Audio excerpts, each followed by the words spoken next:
And then I had an elephant ear, which is like the actual like ear of an elephant. Obviously, we are not that exotic in Hickville, but yeah. So like an elephant ear, which is just like a sheet of like funnel cake dough. They just like spread it over the oil and they fry it, and it's just like fried stuff with like powdered sugar on it. I actually didn't eat the whole thing. Like I had like this much, because at that point I was like, this food is good. I can't eat too much more of it. Then I had fried cheesecake. Fried cheesecake. So good. So good. I was like, oh, yeah, what do you recommend to throw on there? And this really nice girl who worked there named Brenda, she was like, well, I'd go for powdered sugar and then chocolate sauce and cherries. And so she just piled all of this stuff on the cheesecake, and I ate it, and it was so good. Like, it was so amazing. Like, the only problem is, like, I tried and I was like, and I gasped. But when you gasp at something and it's covered in powdered sugar, you inhale all the powdered sugar. So I was, like, coughing and hacking, and I hadn't even had a bite of it yet. But it was delicious, so that made up for it. And it was tasty. And then we saw the prize-winning pumpkins. And I sat on the first place pumpkin. And then I went to a barbecue place. So I was just kind of chatting, and he just kind of chatting back. And they gave me like a little Tupperware with pork and brisket and chicken in it, all covered with their like own personal original sauce.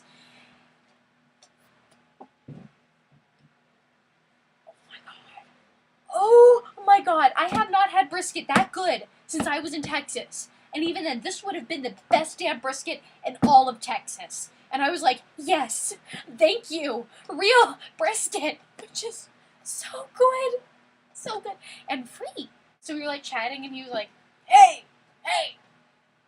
do we have any cornbread? And so then they gave me like this just big ol' hunk of cornbread, which was so good and sweet and delicious and wonderful, just like cornbread should be. But it never is up here. We went through like the horse exhibit, which were like big damn horses. But I've seen horses before, because I have some friends who own horses. So I've seen big damn horses, but these are like bigger big damn horses. And also, like, I lived in Kentucky. Hello, of course I've been to the Kentucky Horse Park. I've seen horses. Like, if you didn't in Kentucky, you'd be shot. But, yeah. And then I went to this, like, fry stand. So I was like, yeah, so, can I, like, have a couple fries? And he gave me, like, a whole paper cup, like, full of fries. And he was like, yeah. And so I sat there and I chatted with him for a while, and he was so funny. And, like, he was missing a lot of his teeth, but he was hilarious. And his wife, Brenda, she's not a fan of helping him work in the fry stands. It was so funny because he was, like, making funny comments, and she was, like, kind of, like, glaring at him, and then making really snappy comments back, and it was, like, redneck raillery, and it was amazing. There was a stand there that was hats with ear flaps. And I'm like, I was going to something to commemorate the event, and there it was. Well, so I went there and I was talking, and there was this short little Peruvian man working there. And I was like, okay, so how much are the hats? And he was like, oh, they're $17. And I'm like, ugh, I only think that I have 10 in my purse.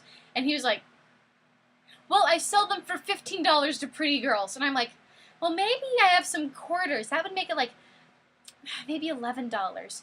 And he was like, yes. $15 is what I give to the prettiest girls in the county. And to you, because you're not from the county, I will give you one for $13. So I got the dollar and I got a hat. And I love it. And it has a tassel. And it's happy and joyful. And I have a hat that I got at the county fair. And I just had a great time. And I love my hat. And I love you. And I'll talk to you later. Okay, bye.